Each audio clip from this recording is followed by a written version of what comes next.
Kita coba nomor 2 nih. Manusia memiliki ambisi yang rendah dan tidak menyukai tanggung jawab. Nah, Anda manusia ambisius dan mempunyai tanggung jawab? X atau Y? Pilihan kita. Pasti jawabannya Y semua gitu ya. Kita selalu pengen baik gitu ya. Tidak ada orang mau dilahirkan dalam teori X. Ya.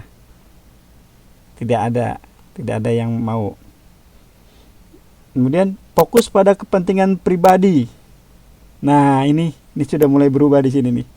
Manusia tidak terlalu memikirkan diri sendiri. Benar tidak Anda? Manusia tidak terlalu memikirkan diri sendiri. Manusia fokus pada kepentingan pribadi. Mana? Anda mau yang X apa yang Y? Oke, kalau yang Y artinya Anda harus banyak beramal di sini. Ya, harus banyak beramal kalau di sini. Gitu. Dan kalau yang ini fokus pada kepentingan pribadi, artinya keberhasilan Anda karena diri Anda sendiri. Gitu ya. Kepentingan diri sendiri dan orang lain, dua-duanya. Nah, harus balance gitu ya. Pribadi kita juga lebih utama, tapi tidak boleh menafikan kehadiran orang-orang di sekeliling kita, gitu ya. Nah, apakah harus seimbang? Seimbang dan tidaknya, gitu ya, tergantung perspektif Anda masing-masing, gitu ya.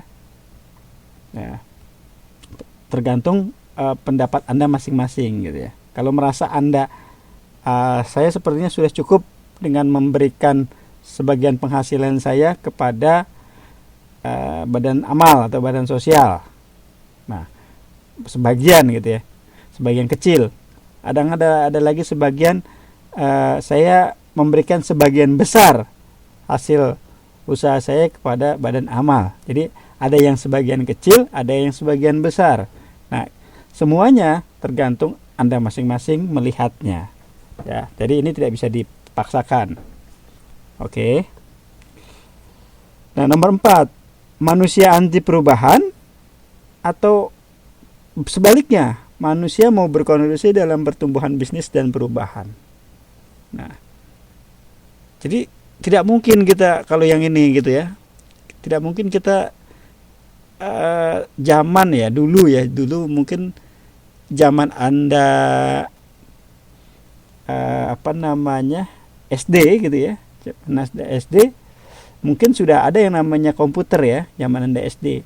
Tapi zaman saya SD, komputer itu merupakan barang yang sangat lux gitu ya, barang yang sangat mewah. Nah, saya baru melihat komputer di depan ataupun handphone ya. Itu ketika saya kuliah semester 2 gitu ya. Baru lihat handphone. Ya. Melihat handphone yang segede gaban gitu ya. Artinya handphone kita yang dulu itu besar ya. Nah, itu sangat langka gitu ya. 3310 masih bagus gitu ya. Ya. Kita nyebutnya ini segede gaban handphonenya, tapi itu sangat luar biasa pada saat itu. Ya. Nah, kemudian ada mesin tik, namanya mesin tik yang berisik gitu ya. Nah, hari ini semuanya dikerjakan dengan computerized, handphonenya canggih-canggih gitu ya. Ya. Kalau kita masih tetap gitu ya menggunakan alat-alat zaman dulu pada saat ini, mungkin kita ketinggalan gitu ya. Dan mungkin kita tidak bisa melakukan interaksi seperti malam ini gitu ya. Jadi harus berubah gitu ya. Nah, ini nomor 5, ini menarik nih. Ya. Jadul, oke. Manusia mudah dibohongi dan tidak terlalu cerdas. Manusia adalah pandai. Coba, ini apa namanya?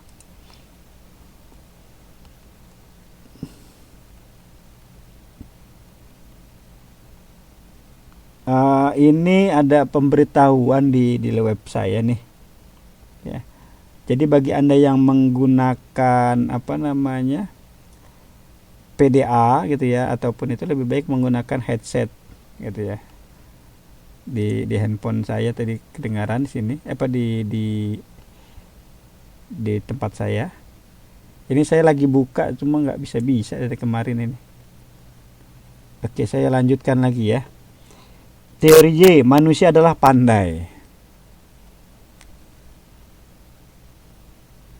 Mbak Yeni Trirosita. Ya, waalaikumsalam Mbak Yeni, enggak apa-apa. Oke.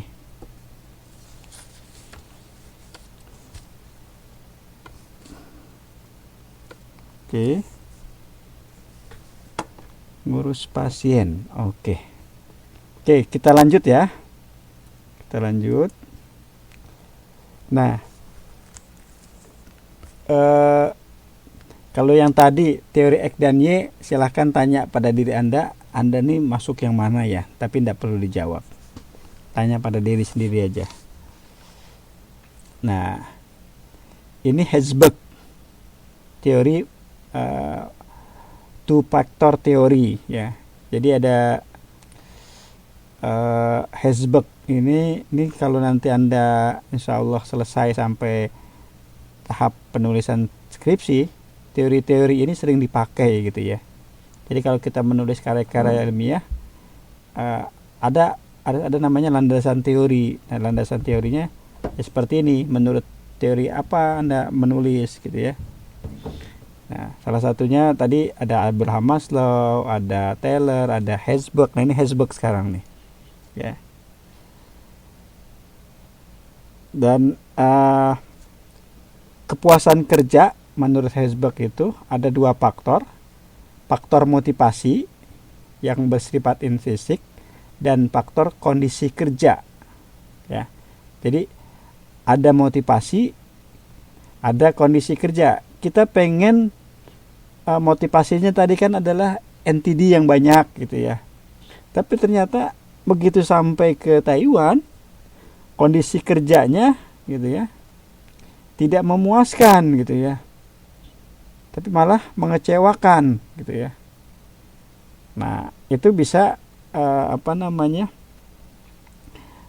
bisa merusak motivasi kita gitu ya.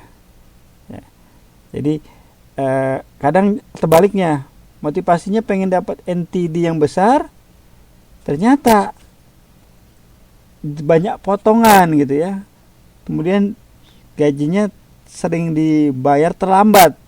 Ya, tapi di satu sisi kondisi kerjanya enak gitu ya, santai. Kita tidak banyak fisik yang keluar gitu ya. Tapi tadi motivasinya, tadinya kita harapannya bahwa gajiannya pas tanggal 1 misalkan, ternyata gajiannya tanggal 3, bulan depannya tanggal 5 gitu ya. Kemudian bulan depannya lagi tanggal 8. Terus sampai kemudian bulan ke-6 tidak dibayar. Nah, ini hal-hal seperti ini ya membuat ketidakpuasan gitu ya. Ketidakpuasan di tempat kerja. Nah, jadi ada balancing gitu ya. Ada balancing antara motivasi sama kondisi kerja. Nah, idealnya gimana? Idealnya adalah ekspektasinya sesuai dengan, atau motivasi kita bekerja sesuai dengan harapan kita. Misalkan kita bekerja harapan kita bahwa ketika kita berada di Taiwan, Formosa ini adalah gajinya lancar gitu ya. Kemudian tidak banyak potongan, dapat majikan yang baik, dapat tempat kerja yang enak. Nah, itu ekspektasinya gitu ya. Idealnya gitu ya. Oke. Nah, ini hanya perluasan ya, perluasan dari beberapa teori yang tadi kita sudah bahas di teori-teori kontemporer. Ya.